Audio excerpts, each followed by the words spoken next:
You're no strangers to love.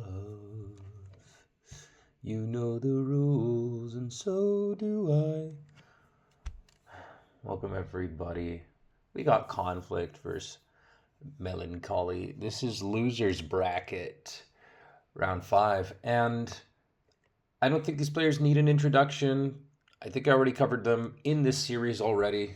Famous Conflict.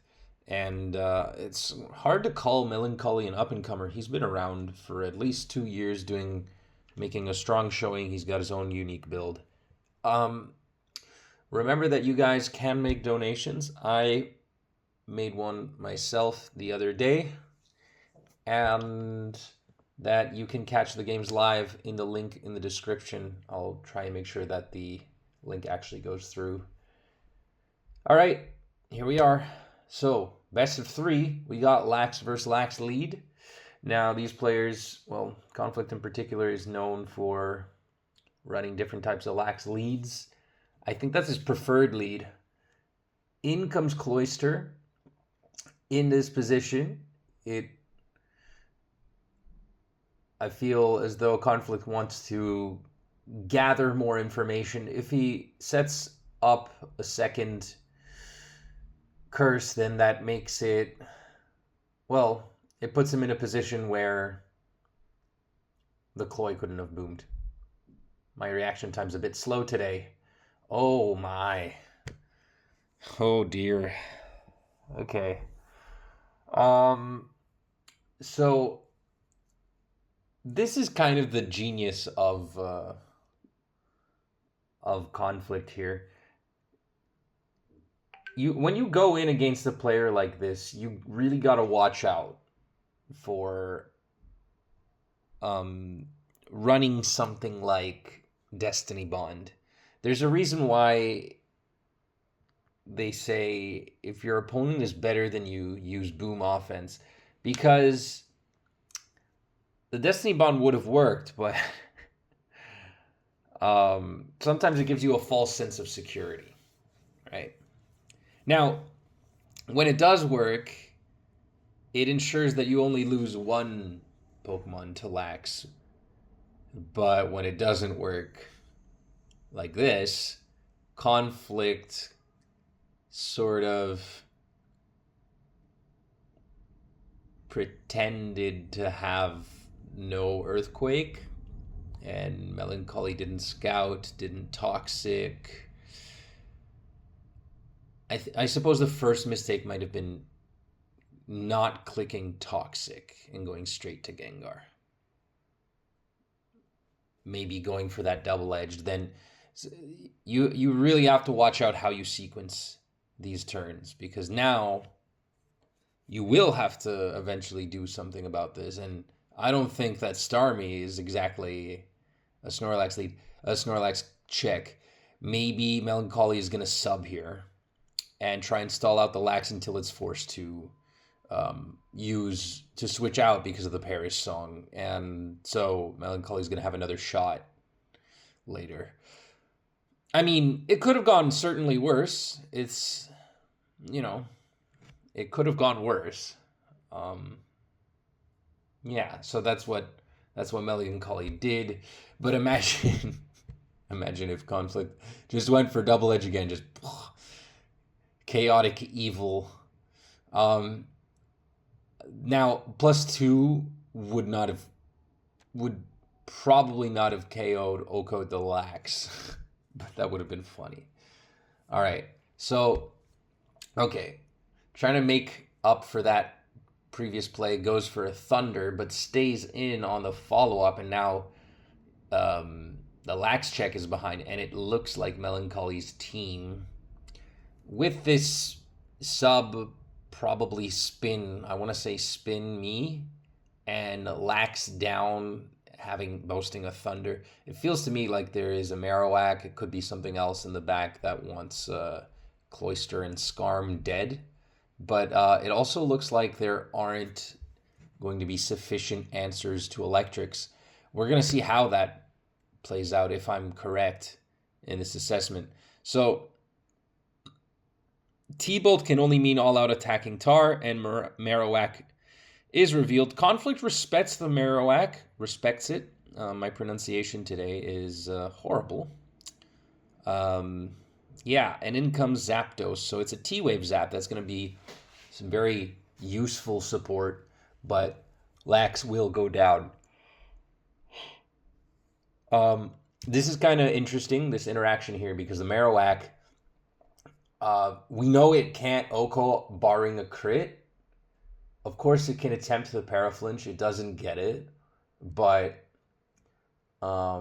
your choice is to either try to hit KOing, taking damage in the process, and then maybe pulling off something, or it's making a prediction, which Conflict very well could have done. But I feel that in Conflict's position, he was quite comfortable with the Zapdos going, because he has a healthy Snorlax, he has a T-Tar that's also healthy, and his opponent revealed to be weak to rock. So it's just with no rest talk whatsoever.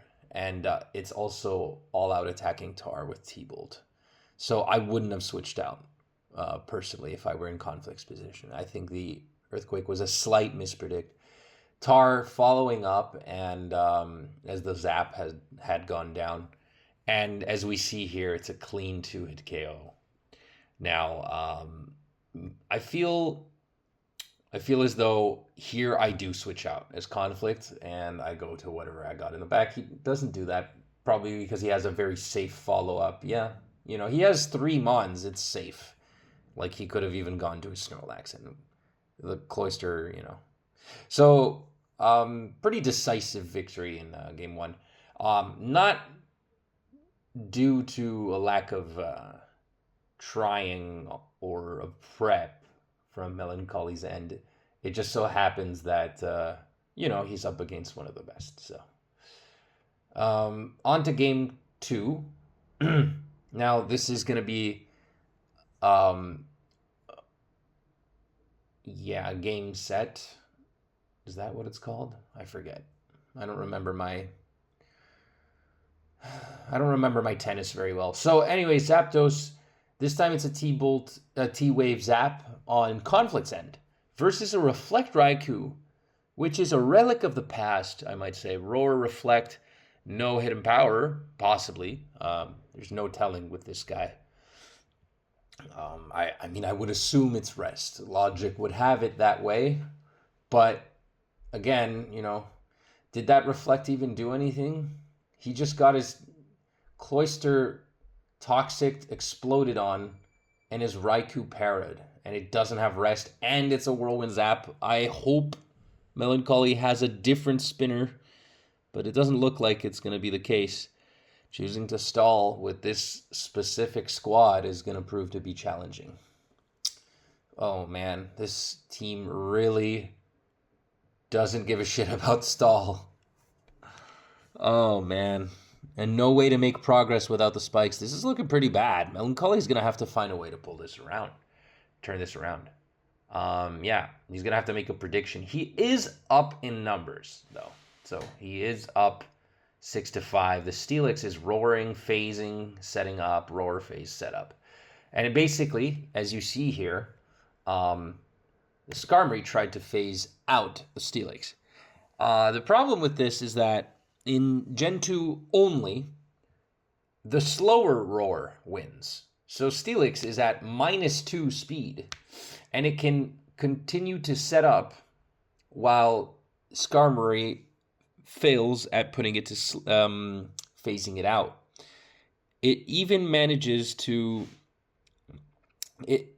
beat out faster roars even when you are asleep. So if you have, that's why, Kangaskhan has a bit of a niche in that regard. Cloyster comes in. It is spin, but it is going to die. Yeah, because Melancholy wants the spikes gone. I feel like Conflict knew this. He also knew that if Melancholy had switched out, he still would have gotten damage. So it would have either killed something or just repeated the cycle. So it was a good play, very good play.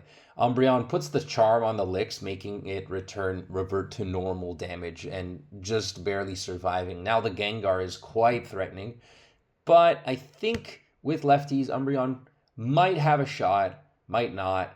Innocence, the Raikou comes in. Now, it seems like a good time to set up a Reflect. Yeah, okay.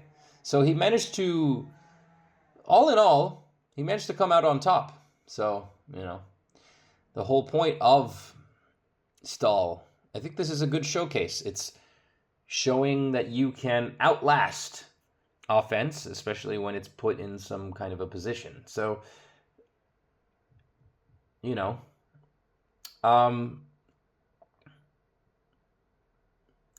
okay, sure. But again, this is putting conflict with fewer and fewer resources. So, essentially, what this means is without the spikes, this Zapdos is going to have a bit of a harder time really threatening the team. So it's obviously serves the support role here anyways. It's not going to be nabbing a KO on Lax, a surprise KO. This is almost certainly rest, could be even mono. So this is pretty rough for Conflict. He must feel confident that he has an answer in the back now that he threw 3 booms like that. I don't know. I don't know how I feel about that explosion on Raikou now that I think about it. That might actually have been his undoing. Yeah, Conflict forfeits. All right, so yeah, okay. Well, So moving on to the next day, because the set must have been, well, it wasn't that long, but I guess they just had some scheduling conflicts. No pun intended. They move on to the next day. So this is game 3. Now, both of their tournament lives rides on the back of this one game. So if you're enjoying so far, consider subscribing. We got Eggy lead with Thief, taking a Thunder. Now, a lot of people are surprised at the Zap just going for Thunder, but it really is crippling to take a Thunder and be paralyzed. So Eggy is not very tanky and takes a lot of damage. So if it's paralyzed, all of a sudden it's it struggles more versus things like Tar. Well, Tar was already faster, but now it has to go through an accuracy chance. It loses to HP Bug Machamp, all that kind of stuff. So yeah, anyways, it takes some damage. Significant damage, I might add. I don't remember my calcs very well, but so I can't check if it's HP Fire. HP Fire sounds insane in the lead position, but okay. So Conflict setting up with Snorlax again. And interesting to see, yeah, Melancholy prioritizing the spikes. Oh, there I am, because I did actually catch this game live, saying this should be good. So, yeah, apparently I was late to the show. It was the game 3. Oh, and Jumpluff, holy fuck. All right. Jumpluff. Damn. Jumpluff goes for Encore. Yeah, Jumpluff is really annoying. It's a UU-mon, I think. I can't remember the last time I've seen it in UU. Yeah, no, it is a UU-mon. Holy crap. Man, time has changed. I don't think you see it at all anymore in today's meta of UU, but that's beside the point. It's meant to kind of just leave Lax stuck in its tracks. So the sequence was Explode on Lax, it's really low, Toxic, spikes are down, and then Jumpluff kind of just annoys the shit out of you and forces switches with Leech Seed. Also has the threat of a Sleep Powder. So yeah, no damage, but it's just support. It's support. What else do you want? So before you're gonna spin, so those spikes are gone. That doesn't change the fact that Conflict will have a hard time switching in. So he goes hard Marowak there and reveals Ancient Power. That's fucking badass. Look at that damage. Jumpluff is kind of frail. It's not going to be able to take another hit like that. It was a pretty easy predict for him. No rock resist revealed as of yet. Ancient Power is has less PP, but it's it has that 10% chance of turning whatever Pokemon into a powerhouse because it gets the Omni boost. That would be really cool. That would be cool to see. So Zapdos is paralyzed. Interestingly enough, it's Melancholy must have a Screech Tar. That's my only conclusion I can make out of this. Eggy just booms, and Melancholy just takes it. Again. Didn't quite call that out right. But yeah, he's going to have to make something happen. There's Reflect. That's good support there. Good little boy. From, yeah. Okay, and nice Leech Seed there. That doesn't have an effect on the immediate turn, but that also means that Lax is healthy and free. So the Jumpluff is a bit of a liability in this sequence. Crunch. Oh no, when Crunch is your best move against Marowak, that's not looking good. He needs a high roll here. No, doesn't get it. Oh, and it's Rest too. That's like insult to injury. All right. Okay. Well, this must have D-Punch, right? Switches out of the Tar of all things. Okay. Oh man. Melancholy's not easy for me to read. I really like facing him and picking his brain. Okay, so... Okay, that happens a lot. Okay, goes for the boom. Alright. Alright, I guess he's banking on Tar. He must have Sleep Powder. Now goes for Reflect. Okay. We saw the Stun Spore. Okay, yeah. Sure. Oh, man. Okay. Bluff goes down. And, T-Tar's sitting semi-comfortably behind a Reflect, but he's got to make everything happen in like 2 turns or that Reflect is gone. Hidden Power Predict, but all for naught. No para. Yeah, yes para, but no full para. Okay. Not quite out, but the Reflect is gone. And it's one man. Or one lizard, rather. No Screech. Okay. Okay, goes for this secure damage. Makes sense. It could be Sleep Talk. And if it is, well, then it's over. Oh, damn. It is Sleep Talk. Sleep Talk Marowak. I think we've seen every set there is to see. Good retreat there. I'm going to go straight back, right? What is that? A mono Lax?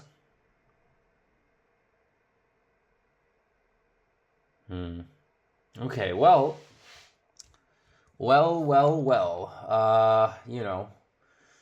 Nearly managed to seal the deal.